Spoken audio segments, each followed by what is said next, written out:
2월 23일 화요일입니다. 새벽기도 시간에 하나님께서 우리에게 주시는 말씀은 마가복음 9장 14절에서 29절 말씀입니다. 제가 봉독하도록 하겠습니다.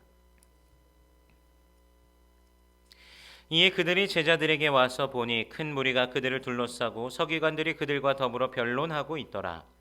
온 무리가 곧 예수를 보고 매우 놀라며 달려와 문안하거늘 예수께서 물으시되 너희가 무엇을 그들과 변론하느냐? 무리 중에 하나가 대답하되 선생님, 말 못하게 귀신 들린 내 아들을 선생님께 데려왔나이다. 귀신이 어디서든지 그를 잡으면 거꾸러져 거품을 흘리며 이를 갈며 그리고 파리해지는지라. 내가 선생님의 제자들에게 내쫓아달라 하였으나 그들이 능히 하지 못하더이다. 대답하여 이르시되 믿음이 없는 세대여, 내가 얼마나 너희와 함께 있으며 얼마나 너희에게 참으리요. 그를 내게로 데려오라 하시매 이에 데리고 오니 귀신이 예수를 보고 곧 그 아이로 심히 경련을 일으키게 하는지라. 그가 땅에 엎드러져 구르며 거품을 흘리더라. 예수께서 그 아버지에게 물으시되 언제부터 이렇게 되었느냐 하시니 이르되 어릴 때부터니이다. 귀신이 그를 죽이려고 불과 물에 자주 던졌나이다. 그러나 무엇을 하실 수 있거든 우리를 불쌍히 여기사 도와주옵소서. 예수께서 이르시되 할 수 있거든이 무슨 말이냐? 믿는 자에게는 능히 하지 못할 일이 없느니라 하시니 곧 그 아이 아버지가 소리를 질러 이르되 내가 믿나이다. 나의 믿음 없는 것을 도와주소서 하더라. 예수께서 무리가 달려와 모이는 것을 보시고 그 더러운 귀신을 꾸짖어 이르시되 말 못하고 못 듣는 귀신아, 내가 내게 명하노니 그 아이에게서 나오고 다시 들어가지 말라 하시매 귀신이 소리 지르며 아이로 심히 경련을 일으키게 하고 나가니 그 아이가 죽은 것 같이 되어 많은 사람이 말하기를 죽었다 하나 예수께서 그 손을 잡아 일으키시니 이에 일어서니라. 집에 들어가심에 제자들이 조용히 묻자오되 우리는 어찌하여 능히 그 귀신을 쫓아내지 못하였나이까? 이르시되 기도 외에 다른 것으로는 이런 종류가 나갈 수 없느니라 하시니라. 아멘. 오늘 본문에서 가장 중요한 단어는 바로 믿음입니다. 마가복음은 계속해서 재차 믿음을 강조하고 있습니다. 그리고 오늘 본문 또한 믿음을 강조합니다. 말 못하게 귀신 들린 아이가 있습니다. 귀신이 어디서든지 아이를 잡으며 거꾸러져 거품을 흘리며 이를 갈며 파리해집니다. 이 아이에게 들린 귀신을 쫓아내기를 그렇게 원하며 아이의 아버지가 예수의 소식을 듣고 왔습니다. 그러나 예수님이 계시지 않은 그곳에서 제자들은 귀신을 쫓아낼 수 없었습니다. 이상합니다.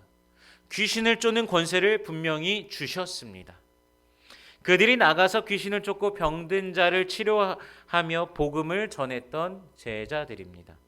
그랬던 제자들이 오늘은 귀신을 쫓아내지를 못합니다. 무엇이 문제일까요? 제자들을 향하여서 예수님께서 말씀하십니다.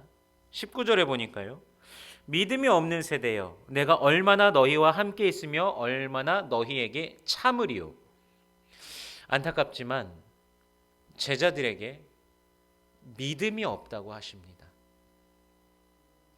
언제부터 이렇게 되었냐라는 예수님의 질문에 아이의 아버지는 어릴 때부터 귀신이 아이를 죽이려고 불에도 물에도 던졌다고 말하며 무엇을 하실 수 있거든 불쌍히 여기사 도와주소서라고 말합니다.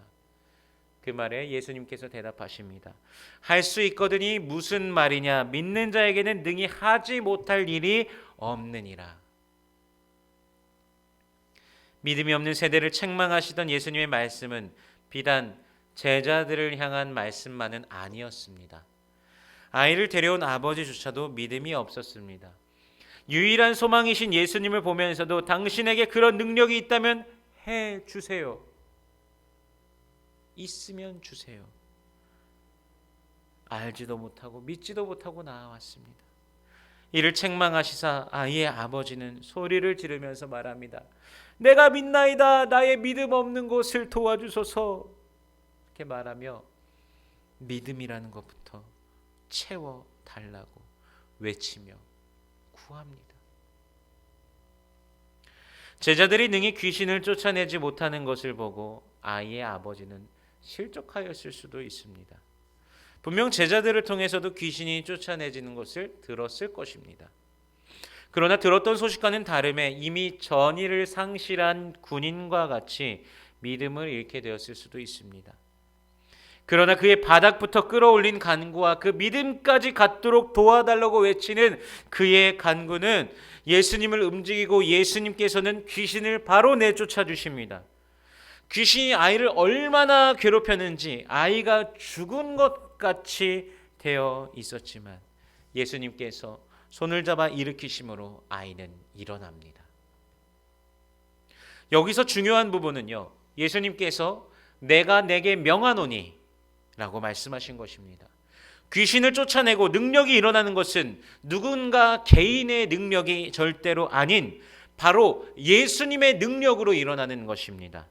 누군가에게 안수하고 병이 나아지며 귀신이 쫓아내지고 하는 것은 그것을 하는 사람이 아니라 예수님의 능력이 임함으로 역사가 일어나는 것입니다.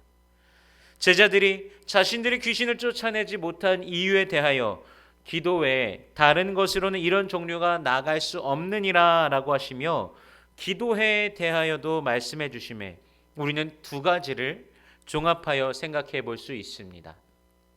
기도는 믿음으로 예수님을 의지하는 것입니다. 전적으로 그분께서 하신다는 것을 믿음으로 고백하며 그분을 의지하는 것이 바로 기도입니다. 우리가 전적으로 믿으면서 기도할 때 예수님께서는 내가 내게 명하노니로 역사하십니다. 그분의 이름으로 역사하시는 것입니다. 하나님에 대한 믿음이 없는 자는요, 기도할 수 없습니다. 하나님 아버지께서 하신다는 믿음이 있는 자만이 기도할 수 있습니다. 그때 예수님을 통하여 그 능력이 역사하시는 것입니다. 여러분 혹시 믿음이 없는 세대여 내가 얼마나 너희와 함께 참으리요 라고 예수님께서 말씀하시는 그 믿음으로 살아가고 있지는 않습니까? 예수님께서는요, 믿는 자에게는 능히 하지 못할 일이 없다고 하셨는데 정작 우리의 믿음은 너무나 연약합니다. 우리가 이제 기도할 차례입니다. 주여, 나의 믿음 없음을 도와주소서. 내가 믿나이다. 믿음으로 능력의 주님을 만나시기를 바랍니다. 천지 만물을 창조하시고 각각 수효대로 그 이름을 부르신 모든 이름 위에 뛰어나신 이름, 그 능력, 그분의 강권적인 역사를 체험하는 여러분들, 그런 귀한 하루 되시기를 주님의 이름으로 축원합니다.